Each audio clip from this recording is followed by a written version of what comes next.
کچھ گفتگو تعبیر کی غلطی پر ہم کرنا چاہتے ہیں۔ یاسر بھائی ہمارے قطر کے ساتھی ہیں، یہاں تشریف لائے ہیں، اور ان کی خدمت میں گزارش ہے کہ وہ تشریف لائیں، ان کے افکار ہمارے سامنے پیش کریں۔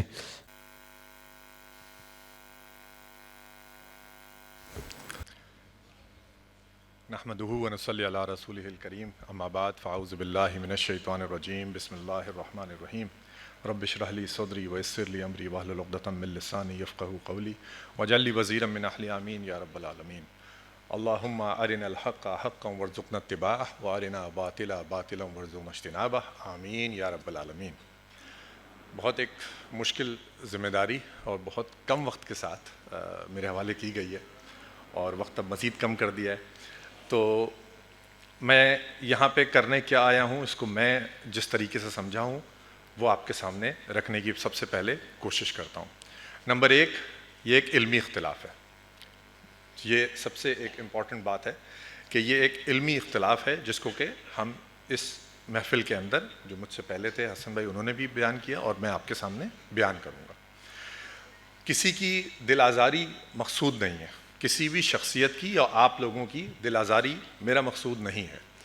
شاید میرے لہجے میں کچھ طنز آپ کے سامنے آئے تو یقین رکھیے کہ وہ میں نے کم کر کے اور آپ کے سامنے پیش کر رہا ہوں، کیونکہ جو میں کتاب آپ کے سامنے پیش کر رہا ہوں اس کے اندر اس سے زیادہ ہے، میں اس کو تھوڑا کم کر کے ہی آپ کے سامنے پیش کر رہا ہوں۔ یہ چیز میں پہلے ہی میں نے کہا میں آپ لوگوں کو بتا دوں۔ کچھ مثالیں ہیں، بڑی اچھی مزیدار مثالیں ہیں جو مولانا وحید الدین خان صاحب نے استعمال کی، وہ میں آپ کے سامنے دو تین رکھوں گا تو وہ آپ کے سامنے سمجھ میں آ جائے گا کہ یہ بات میں کیوں کہہ رہا ہوں، طنز والی بات۔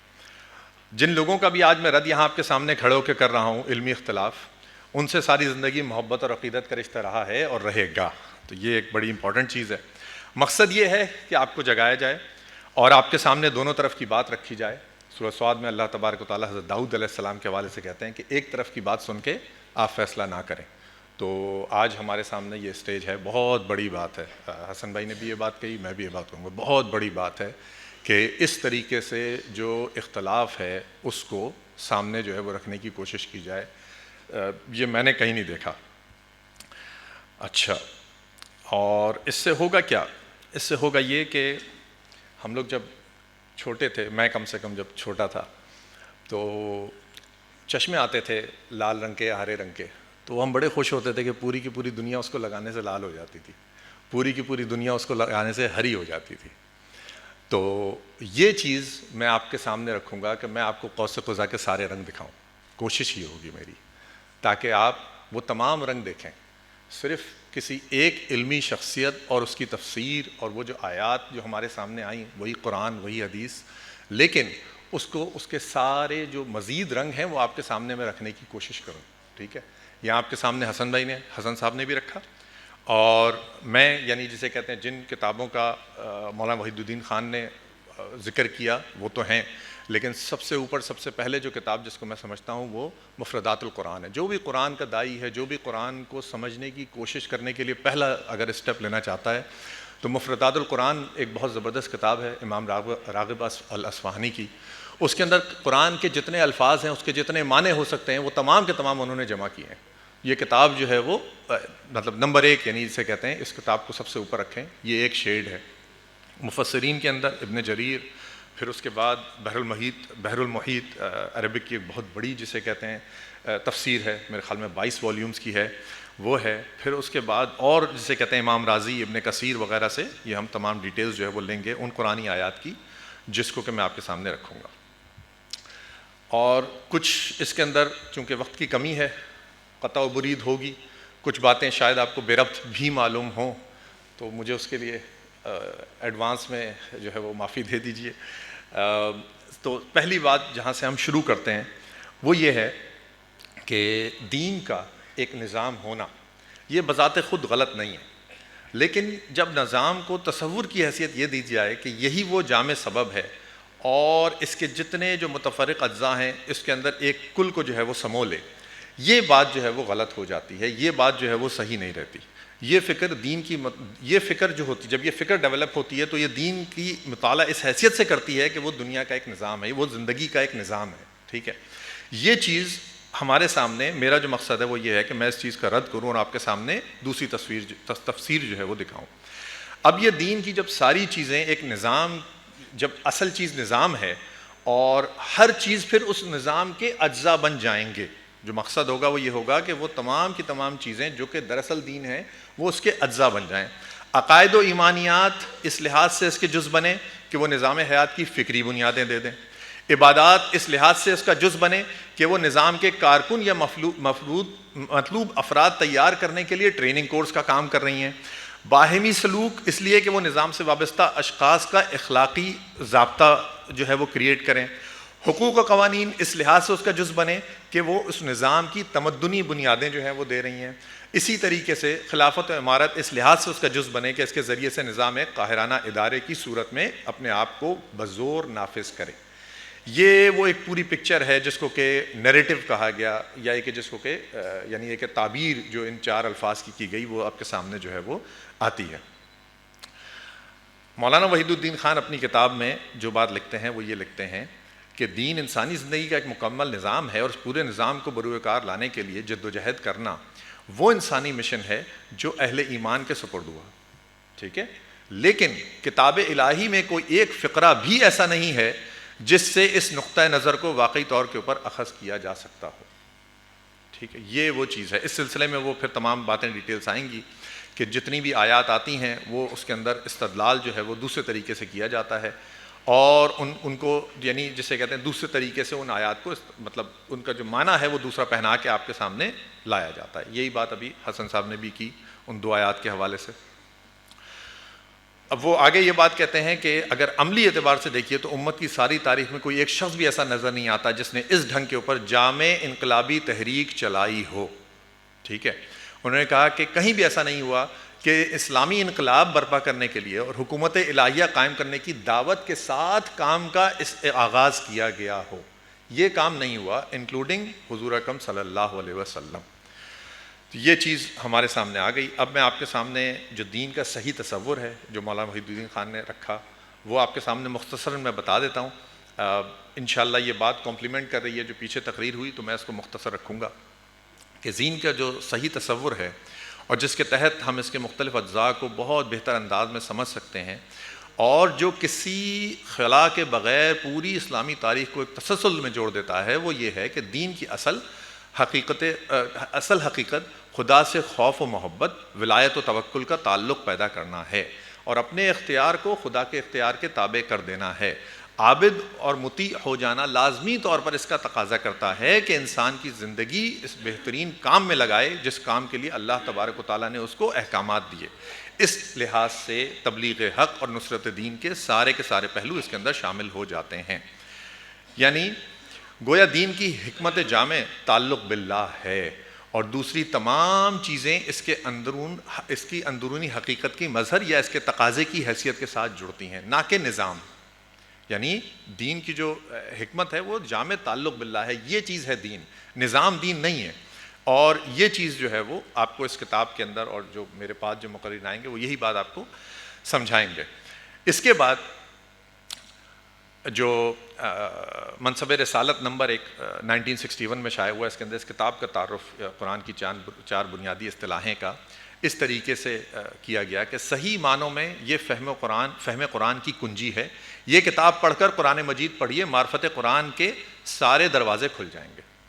تو اب جو اختلاف جو میں آپ کے سامنے پہلا اختلاف رکھتا ہوں وہ یہ ہے کہ اس کتاب کے اندر قرآن کی جو 4 بنیادی الفاظ ہیں الہ، رب، عبادت اور دین، ان کی تشریح کی گئی ہے اور ثابت کیا گیا ہے کہ ان 4 الفاظ میں وہ ساری انقلابی دعوت چھپی ہوئی ہے جو زیر بحث تعبیر نے پیش کی. مگر ایک عرصے سے ان الفاظ کا وسیع اور مکمل مفہوم ذہنوں میں نہیں، اس لیے اسلام کا وسیع اور انقلابی تصور لوگوں کی سمجھ میں نہیں آتا. مولانا مودودی لکھتے ہیں، یعنی اب انورٹڈ کام مولانا مودودی کی بات کتاب سے میں آپ کے سامنے کوٹ کر رہا ہوں کہ عرب میں جب قرآن پیش کیا گیا تھا تو ہر شخص جانتا تھا کہ الہ کے کیا معنی ہیں اور رب کسے کہتے ہیں. یہ دونوں الفاظ مستعمل تھے بول چال کے اندر. سب کو معلوم تھا کہ کس لفظ کا اطلاق کس چیز کے اوپر ہوتا ہے.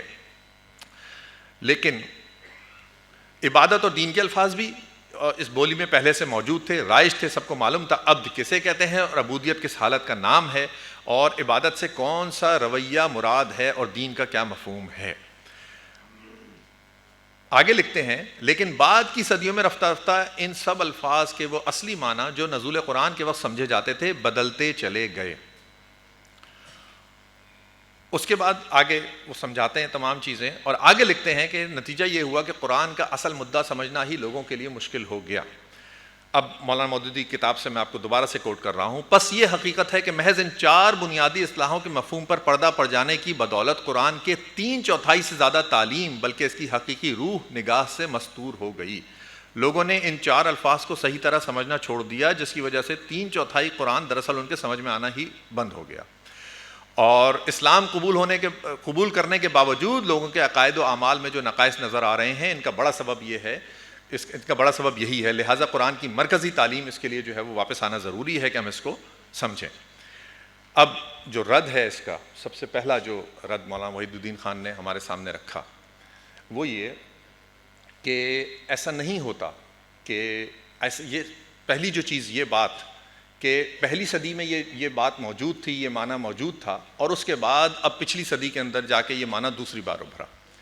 یہ اسلام کا، قرآن کا، سنت کا، روایت کا یہ دستور ہی نہیں ہے کہ بیچ میں 1300 سال ایک چیز اس کے معنی اور مفاہیم لوگوں کے ذہن سے غائب ہو گئے، ایسا نہیں ہوتا۔ اس کے بیچ میں تمام فقہا آئے، اس کے بیچ میں تمام یعنی یہ کہ حکومتیں قائم رہیں، سلطنتیں قائم رہیں، اس کے بیچ میں اس کے موجود میں محدثین آئے۔ یہ نہیں ہوتا کہ وہ اس پچھلی بات کو جو ہے وہ آگے جو ہے وہ اس کو بیان نہ کریں۔ یہ چیز یعنی یہ کہ یہ بات بذات خود اس کے اندر اس بات کی دلالت کرتی ہے کہ یہ جو بیان ہے، یہ جو بیانیہ جو بنایا جا رہا ہے یہ ناقص ہے۔ یعنی سب سے پہلی دلیل یہ ہے کہ ایک چیز پچھلے 1300 سال بیچ کے 1300 سال غائب رہی، یہ بات جو ہے وہ بڑی یعنی جسے کہتے ہیں صحیح بات نہیں ہے، اور جس کی وجہ سے کہ 3/3 قرآن جو ہے وہ لوگوں کو سمجھ میں نہیں آیا صحیح طریقے سے۔ This is not right. I mean, this is inevitable. This is not right. یہ جو ہے وہ بہت بڑی ایک امپورٹنٹ چیز ہے جو کہ انہوں نے اس چیز کو بیان کی مولانا وحید الدین خان نے۔ پھر اس کے بعد وہ یہ لکھتے ہیں کہ میں تفصیلی بحث انہوں نے بہت یعنی جسے کہتے ہیں بہت لندی کتاب ہے، بہت لمبی کتاب ہے، لیکن انہوں نے یہ بات کہی کہ اس کے اندر ایک بنیادی غلطی ہے، اور یہ بنیادی غلطی اب آپ جوڑیے گا جو خالد صاحب نے ابھی پہلے بات کی جامع اور معنی تعریف کے اندر۔ وہ یہ کہتے ہیں کہ جو بنیادی غلطی ہے وہ یہ ہے کہ اصل ایک چیز ہوتی ہے اصل اور ایک چیز ہوتی ہے اس کے تقاضا۔ اصل اور تقاضے کی یکساں فہرست بندی کر دی جائے، یعنی ایک چیز کوئی اصل مطلوب ہے، ایک مقصد ہے، ایک اس کا معنی ہے اور ایک اس کے تقاضے ہیں۔ اس بات کو میں اور زیادہ مثالوں سے جو ہے وہ واضح کروں گا، لیکن جو اس وقت میں کہہ رہا ہوں وہ یہ ہے کہ اصل اور تقاضے کو ایک ساتھ لکھ دیا جائے۔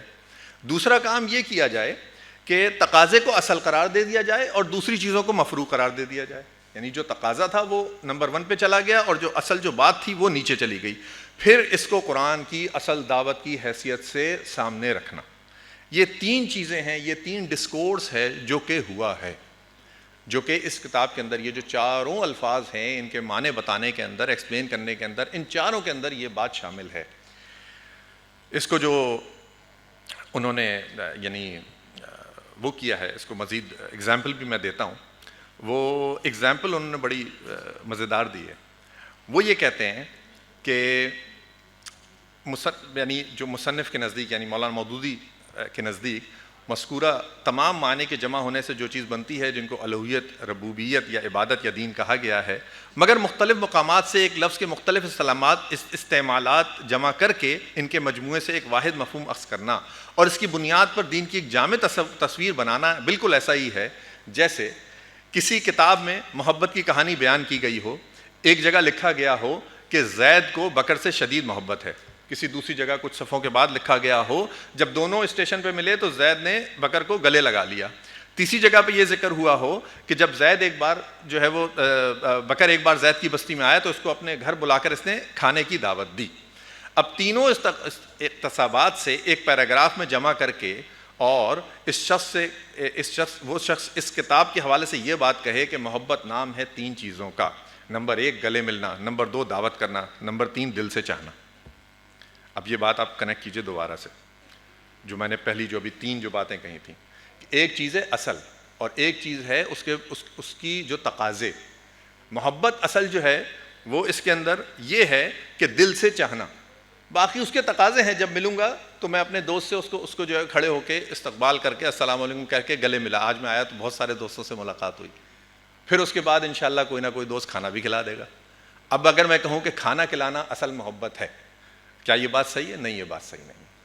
یہ چیز تقاضا ہے. تقاضے کو آپ اوپر لے جا کے اور اصل کے ساتھ جوڑ دیں اور اصل کو ہی فوقیت دے دیں. پھر اس کے بعد ساری محبت کو اس بات سے ڈیفائن کریں کہ کھانا کھلانا محبت ہے. تو یہاں پہ جو سب سے بڑا جو ریسٹورنٹ جو بھی چلا رہا ہے, مجھے نہیں پتا, لاہور شہر کا, وہ اس کا مطلب ہے کہ سب سے زیادہ محبتیں بانٹنے والا انسان ہے, کھانے کھلا رہا ہے. یہ وہ مسئلہ ہے جو کہ ان تمام چاروں جو چیزیں ہیں اس کے ساتھ, جو الفاظ ہیں ان کے ساتھ جو ہے وہ یہ ہوا ہے. مولانا وحید الدین خان کے نزدیک یہ ایک حقیقت ہے. آگے لکھتے ہیں کہ قرآن کو اختیار کرنے کے بعد ایک مومن کو جو سب سے بڑی چیز اس دنیا میں ملتی ہے وہ تعلق باللہ ہے. ٹھیک ہے, یہی اس دنیا میں اہل ایمان کا سب سے بڑا حاصل ہے. تعلق باللہ سے مراد خدا کو ایک مخصوص ضابطہ حیات کی فکری بنیاد کے طور پر ماننا نہیں ہے. تعلق باللہ سے مراد خدا کو ایک مخصوص ضابطہ حیات کی فکری بنیادوں کے اوپر ماننا نہیں ہے, بلکہ اس کا مطلب ایک گہری وابستگی ہے. اور جو بندے اس سے مراد بندے کی وہ نفسیاتی حالت ہے جو خدا کے ساتھ حب شدید پیدا ہو گیا ہو. سورہ بقرہ. اسے سجدہ قربت والی نمازیں حاصل ہونے لگ گئی ہوں. سورہ علق. اور اسے خوف و طمع کے ساتھ خدا کو پکارنے لگ گیا ہو, اور وہ خوف و طمع کے ساتھ خدا کو پکارنے لگ گیا ہو. سورہ اعراف. اس پر ایک حضوری کی کیفیت طاری. یہ ہے دراصل دین, جس کو کہ اصل یعنی جسے کہتے ہیں دین کہا جائے. اور یہ بات وہ لکھتے ہیں کہ مجھے تسلیم ہے کہ یہ جو اصطلاحیں ہیں, جو اربع اصطلاحات کی جو تشریحات بیان کی گئی ہیں, کسی نہ کسی حیثیت سے اس کے اندر شامل ہیں اس کے معنی, مگر ان کی مجموعی تصویر جس طرح بنائی گئی ہے وہ ایسی ہے کہ اصل اور اولین حقیقت اس میں سے اوجھل ہو گئی, یا اگر بچی تو کوئی بہت دھندلی سی تحریر, جو بہت دھندلی سی شکل میں بچی. اب اس کے بعد وہ اگزامپل دیتے ہیں رب کے حوالے سے کہ جو لفظ رب ہے اس کے اندر کس طریقے سے یہ ڈسکورس ہوا, اس کے اندر کس طریقے سے یہ چینج ہوا. مثال کے طور پر کتاب میں رب کے 5 مفہومات میں سے تیسرا مفہوم ہے اجتماع کا مرکز. صفحہ 63 کے اوپر یہ بات کہی گئی, یعنی وہ جو مرکزی حیثیت رکھتا ہو جس پر متفرق اشخاص جو ہے وہ مجتمع ہوتے ہوں, اور جن کا مرکزی اقتدار ملک کی تمام رعیت کے لیے اجتماع کی بنیاد ہو, جس کی مرکزی شخصیت کسی سرزمین کے تمدن اور اجتماع کی اساس ہو. اس مفہوم کے لحاظ سے خدا کا رب ہونا یہ معنی رکھتا ہے انورٹ کوما کے اندر کہ اس کی وفاداری وہ قدرتی بنیاد ہے جس پر ہمیں اجتماعی زندگی کی عمارت صحیح طور پر قائم ہوتی ہے, جس پر ہماری اجتماعی زندگی کی عمارت صحیح طور پر قائم ہوتی ہے, اور اس کی مرکزی شخصیت سے وابستگی تمام متفرق افراد اور گروہوں کے درمیان ایک امت کا رشتہ پیدا کرتی ہے. یعنی اب اس کا مقصد, اس کا آسان الفاظ میں اگر میں کہوں تو خدا کے رب ہونے کا مطلب یہ ہے کہ ہماری سماجی اور تمدنی زندگی کا مرکز جو ہے وہ خدا ہے, اور اس سے ہماری اجتماعی زندگی کی تعمیر ہوتی ہے. یہ وہ ہم ہے جو کہ ہم کو ایک امت کی شکل دیتا ہے. اصولاً اس بات سے اختلاف نہیں ہے کہ خدا واحد پر ایمان ہی مشترک تصور ہے اور مسلمانوں کو ایک امت ہونے کا احساس دلاتا ہے, لیکن انہیں ایک مشترک رشتے میں اور انہیں ایک مشترک رشتے میں باندھتا ہے. مگر مذکورہ بالا قسم کے اجتماعی اور تمدنی نظریے کو رب کے تیسرے مفہوم کی حیثیت سے پیش کرنا ایک غیر قرآنی تصور ہے. یہی وجہ ہے کہ اس کو ثابت کرنے کے لیے جو حوالے دیے گئے وہ سب کے سب اصل مسئلے سے بالکل غیر متعلق ہیں. جو اصل بات ہے اس سے یہ بالکل غیر متعلق ہیں. 5 میرے خیال میں 3 اور 5 8 آیات جو ہے وہ دی گئیں, اور وہ ساری کی ساری اس دنیا سے متعلق نہیں ہے یا اس موضوع سے متعلق نہیں ہے. سب سے پہلے ہمارے سامنے ہوا ربکم و الیہ ترجعون, وہی تمہارا رب ہے, اس کی طرف تم لوٹائے جاؤ گے. سورہ ہود کی آیت ہے. رجوع رب کا جو ذکر ہے اس کا تعلق آخرت سے ہے, اس دنیا سے نہیں ہے. پھر اس کے بعد سورہ ہود کے اندر یہ بحث کی گئی جس کے اندر کہ ہوا ربکم و الیہ ترجعون, یہ جو لفظ ہے آپ کے سامنے, یہ تمام کی تمام آپ پوری آیت جب آپ پڑھیں گے آیت 24 اور 25 تو آپ کو یہ بات پتہ لگ جائے گی کہ اس کا آخرت سے تعلق ہے, اس سے کوئی تعلق نہیں ہے اس دنیا سے. دوسری آیت ثم الی ربکم مرجعکم، تمہارا لوٹنا تمہارے رب کی طرف ہے. اگین یہ وہی والی بات ہے کہ کفار کو، یعنی پوری آیت آپ پڑھیے تو کفار جو ہے وہ اللہ تبارک و تعالیٰ کہہ رہے ہیں کہ اللہ تمہارے کفر شرک سے بے نیاز ہے، وہ اپنے بندوں کے لیے کفر کو نہیں پسند کرتا. اگر تم شکر کرو گے تو وہ اس کو تمہارے لیے پسند کرتا ہے. کوئی کسی کا بوجھ اٹھانے والا نہیں، تم سب کے سب کو اپنے رب کی طرف لوٹنا ہے. ٹھیک ہے، اگین آخرت کی بات ہے. اس نظام سے اور اس رب کو یعنی مکمل طریقے سے ایک نظام بنا دینے سے اور اس دنیا کے اندر اس طریقے سے پیش کرنا کہ اجتماع ہو رہا ہو، یہ والی بات صحیح نہیں ہے. ظاہر ہے اس آیت میں جس مرجعیت کا ذکر ہے اس کا تعلق آخرت سے ہے. اس کے بعد جو تیسری آیت پیش کی سورہ سبا، اس کے اندر بھی مکمل آیت جو ہے وہ پڑھ لیجئے. اس کے اندر یہی والا معاملہ ہے کہ اس آیت میں جو ہے وہ پیغمبر اپنی قوم سے کہہ رہا ہے کہ ہم تم دونوں حق کے اوپر جمع نہیں ہو سکتے. تم میں سے کوئی ایک حق کے اوپر ہے اور کوئی ایک جو ہے وہ بدترین گمراہی کے اوپر ہے. پھر ہر ایک کا عمل اس کے ساتھ ہے، کوئی شخص دوسرے اس کا حصہ پانے والا نہیں ہے. ان قریب وہ دن آئے گا جب ہم دونوں خدا کے ہاں جمع کیے جائیں گے. اب یہ کہاں ان قریب وقت آئے گا؟ اس دنیا میں تو نہیں آئے گا نا، وہ تو آخرت میں آنا ہے. تو یہ والی بات اس کے اندر ہے. اب یہ وہ حق کے مطابق ٹھیک ٹھیک فیصلہ کر دے گا. اس بات کا اجتماعی اور سیاسی ربوبیت سے کوئی تعلق نہیں ہے. یعنی یہ جو آیات پیش کی گئیں ان کا کوئی تعلق نہیں ہے. پھر اس کے بعد سورہ یاسین کی آیت ہے، سورہ یاسین کی آیت 51 ہے، سورہ انعام کی آیت 38 ہے. یہ تمام میں آپ کے سامنے ڈیٹیل میں نہیں جا رہا ہوں. اب مقصد کی طرف آتا ہوں. پہلا لفظ جو ہے وہ الہ ہے. اس کا مادہ عربی زبان کی ایک ایسی یعنی جسے کہتے ہیں کیفیت کے لیے بولا جاتا ہے جس کے اندر کے انسان ایک لپک اور ایک اشتیاق اس کے اندر پایا جائے.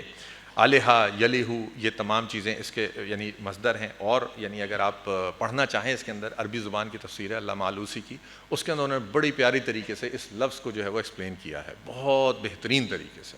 تو وہ تمام ڈیٹیلز وہاں پہ موجود ہیں. تو یعنی جسے کہتے ہیں جس کو ہر شخص اپنا نجات دہندہ سمجھے، شدت شوق سے اس کی طرف لپکتا ہو، محبت کا عنصر اس کے ساتھ ہو، اور حیرت انگیز، حیرت کا بھی جو لفظ اس کے اندر جو ہے وہ معنی ہوتا ہے کہ اپنے سے مختلف ہونے کا تصور ہو. یہ تمام چیزیں جب وہ کسی ہستی کو اپنے جب توجہ کا مرکز بنا لے تو اس کے اوپر بھروسہ کرتا ہے، اس سے ساری امیدیں وابستہ کرتا ہے، اور ایسے شخص کے بارے میں کہا جاتا ہے اس نے فلاں ہستی کو اپنا الہ بنا لیا. اب الوہیت کا تصور لازمی طور پر یہ تقاضا کرتا ہے، یہ اس کا تقاضا ہے کہ جس کو الہ قرار دیا جائے وہ با اقتدار بھی ہو، کیونکہ جو ہستی اقتدار نہ رکھتی ہو وہ حاجت روائی اور پناہ دہندگی کا کام انجام نہیں دے سکتی. قرآن جب بتوں اور ارواح کی الوہیت کا انکار کرتا ہے تو خاص دلیل یہی ہوتی ہے کہ وہ ان کے اختیار کے سرے سے مالک ہی نہیں ہے. تم مانگ کس سے رہے ہو؟ تم نے الہ کس کو بنایا ہے جو اس کا اختیار ہی نہیں رکھتے؟ پہلی بات الہ کا اصل مفہوم ہے، اور دوسری بات الہ کے مفہوم کا تقاضا ہے.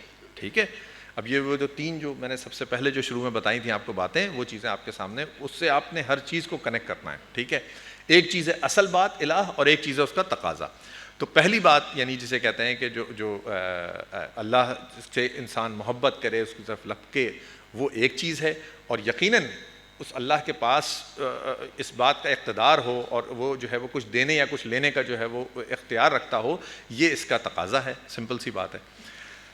اب اگین لغوی تحقیق کی حد تک الہ کے مفہوم کو تسلیم کیا گیا، لیکن اس کے بعد معنی کی فرض بندی کرتے ہوئے اصل مفہوم اور تقاضے کے فرق کو یعنی یکجا کر کے سب کو ایک جگہ پہ لا کے ایک ہی اس کے اندر بتا دیا گیا کہ یہ تمام اس کے جو ہے وہ معنی ہیں.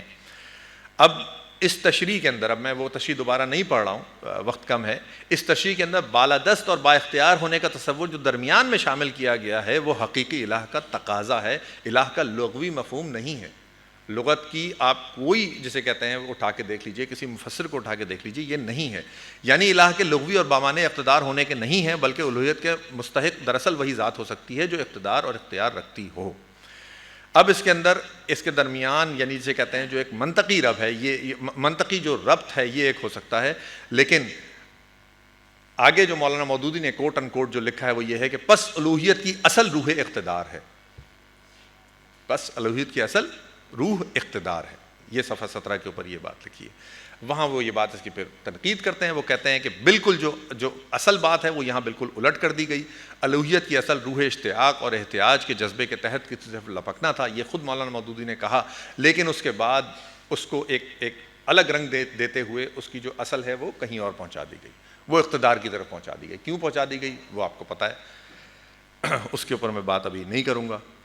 تو یہ تمام یعنی جسے کہتے ہیں مسائل یا یہ تمام چیزیں ہیں جس کو کہ انہوں نے اس طریقے سے ظاہر کیا.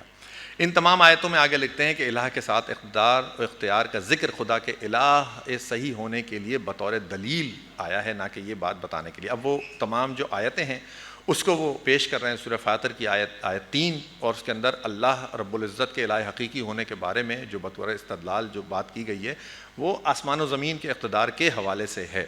تو اس کے اندر یہ چیز اس طریقے سے نہیں بیٹھتی، یعنی جو اس کا ترجمہ ہے وہ اس طریقے سے نہیں بیٹھتا. لیکن پھر بھی اس کے بعد جو ہے وہ یعنی چیز پوری نہیں ہوئی. اس کے اندر بھی جو ذہن کی جو اولین دلچسپی ہے وہ نہیں پہنچے اس تک، یعنی وہ جو سیاسی اقتدار ہے اس تک جو منطقی ربط ہے وہ نہیں ہوا. تو فوق الفطرت جو اقتدار ہے یہ تو وہاں کی بات ہو رہی ہے کہ اللہ جو ہے وہ فوق الفطری اقتدار رکھتا ہے، ہم سے اوپر اللہ تبارک و تعالیٰ کا کل اقتدار ہے، اس کے اندر تو کسی کو کوئی اختلاف نہیں ہے. لیکن سیاسی اقتدار وہ والی جو چیز ہے وہاں جب نہیں ہوا تو یہ تمام یعنی جسے کہتے ہیں الہ سے متعلق جن امور کی وجہ سے اقتدار کے تصور کو اس کے براہ راست مفہوم میں شامل کیا گیا، دراصل وہ سب امور ہیں جن کا قانونی اور سیاسی اقتدار سے کوئی تعلق نہیں. دعا کا سننا، حاجتیں پوری کرنا، مشکلات میں مدد کرنا، نفع نقصان پہنچانا، یہ سب وہ کام ہیں جن کو انجام دینے کے لیے کائناتی اقتدار کی ضرورت ہے، اور اس کے لیے وہ طاقت درکار ہے جو عالم اسباب کے اوپر حکومت کر رہی ہو. ظاہر ہے یہ اقتدار فوق الفطرت طبعی معنوں میں ہے. اس کا جو ہے وہ اس کے اب ایک لفظ اقتدار سے اس کے لفظی معنی سے فائدہ اٹھا کر فوق الفطری اقتدار کے ساتھ جو سیاسی اور تمدنی اقتدار ہے اس کا قافیہ جوڑ دیا گیا. جو کام جو کہ صحیح نہیں ہوا وہ یہ ہوا. یہ چیز ہے جو کہ میں یعنی آپ کے سامنے رکھنا چاہ رہا ہوں. یہ جو مولانا وحید الدین خان نے اس کے اندر اس کی جو نقد کی ہے وہ یہ لکھتے ہیں. اب وہ مولانا مودودی کی جو بات ہے وہ کوٹ کرتے ہیں اور اس کے بعد جو ہے وہ یہ بات لکھتے ہیں کہ پس الوہیت کی اصل روح اقتدار ہے. اب جو الہ کا جو اصل تھا وہ کچھ اور تھا، لیکن مولانا مودودی نے اس کو صفحہ 17 کے اوپر جو ہے وہ یہ کہا کہ الوہیت کی اصل جو ہے وہ روح اقتدار ہے. مولانا وحید الدین اس کے جواب میں لکھتے ہیں اس استدلال میں قافیہ بندی کے سوا کوئی اور دلیل نہیں ہے. اس استدلال میں قافیہ بندی کے سوا کوئی دلیل نہیں. سیاسی اور تمدنی زندگی میں خدا کی اطاعت بے شک عقیدہ الہ کا ایک ضروری تقاضا ہے، مگر اس کو الہ کے براہ راست معنی قرار دے دینا اور یہ کہنا کہ دوسرا برابر کا مفہوم سیاسی اور تمدنی اقتدار ہے، یہ بات صحیح نہیں ہے.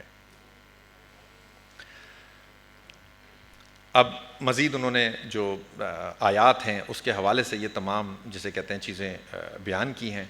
میں تھوڑا سا جمپ کروں گا اور میں جو ہوں وہ آگے کی طرف جاؤں گا. رب کے حوالے سے تھوڑی سی باتیں آپ کے سامنے رکھ دوں. ربوبیت کے ناقابل تقسیم ہونے کے حوالے سے جو بات کی گئی ہے وہ بجائے خود صحیح ہے، مگر اس کی جو تشریح ہے اس کے اندر وہی غلطی کی گئی جو ہم الہ کی بحث میں دیکھ چکے کہ قرآن میں ربوبیت کا ناقابل تقسیم ہونا اصل حیثیت جو ہے اس کے اندر بیان کیا گیا کہ کائنات کا پروردگار صرف ایک ہی ہے، اس کے اندر کوئی شریک نہیں. اور اس کے معنوں میں یہ اور وہ ان معنوں میں نہیں ہے کہ وہ فوق الفطری ربوبیت اور تمدنی اور سیاسی ربوبیت دونوں کے اندر ہے. یہ دونوں الگ الگ چیزیں ہیں، یہ دونوں ایک وحدت کے اجزاء ہیں جنہیں تقسیم نہیں کیا جا سکتا. یہ چیز جو ہے وہ یعنی بہت امپورٹنٹ ہے کہ اس کو جو ہے وہ تقسیم کر کے یا اس کو جو ہے وہ ایک بنا کے اور اس کو پیش کیا گیا. اب سورہ فاطر کی آیت 14 جسے کہتے ہیں وہ کوٹ کی گئی. میں اس کا ترجمہ بھی نہیں پڑھ رہا ہوں، میں صرف اور صرف یہ بات آپ کے سامنے رکھتا ہوں کہ اس آیت میں جو بات کی گئی ہے وہ یہ ہے کہ تم خدا کو چھوڑ کر جن معبودوں کو پکارتے ہو وہ ذرہ برابر طاقت نہیں رکھتے کہ وہ تمہاری پکار کو سن نہیں سکتے، اس لیے تم اپنا رب اس کو بناؤ جس کی قوت اور تسخیر کا مظاہرہ دن رات ہوتا رہتا ہے. اب یہ الفاظ یہ بات بتا رہے ہیں کہ ربوبیت کے ناقابل تقسیم ہونے کا ذکر ہے. فوق الفطری جو ربوبیت ہے یہ اس کی بات ہو رہی ہے. یہ نہیں ہے کہ اس معنی کے اندر ہم یہ کہیں کہ جو سیاسی اور تمدنی جو رب ہے وہ اللہ تبارک و تعالیٰ ہو. یہ بات اس آیت کے اندر تو موجود نہیں ہے.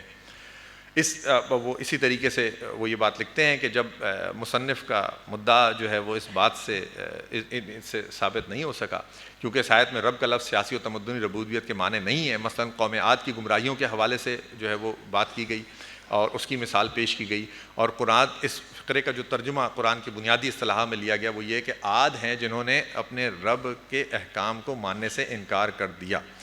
اور آیت کا لفظ حکم بھی اس لیے آیت کا جو اس آیت میں جو ہے حکم اس کے لیے بھی استعمال ہوتا ہے، مگر آیت کے اصل معنی نشانی کے ہیں. یہاں یہی مراد ہے، جس کا مطلب یہ ہے کہ رسول کو پہچاننے کے لیے انہیں جو نشانیاں دی گئی تھیں اس سے انہوں نے بصیرت حاصل نہیں کی، اس کی تکذیب کی. اب یہاں پہ کوئی جسے کہتے ہیں سیاسی اور تمدنی ربوبیت کا کوئی ذکر نہیں. اب اس کے بعد مولانا وحید الدین خان نے جو ہے وہ علامہ آلوسی کی جو تفسیر ہے اس کا جسے کہتے ہیں ذکر کیا، اور تمام تفاسیر سے وہ مختلف چیزیں لے کے آئے اور اس کے اندر اس کو ہمارے سامنے رکھا. اس کے بعد اب آخری جسے کہتے ہیں، میں اپنا ٹاپک مکمل شاید نہیں کر سکوں گا، جلدی جلدی میں آپ کو عبادت کے حوالے سے بات کر دیتا ہوں. دین کے حوالے سے چونکہ میں نے شروع میں بات کر دی تھی تو اس کو ہم چھوڑ دیں گے.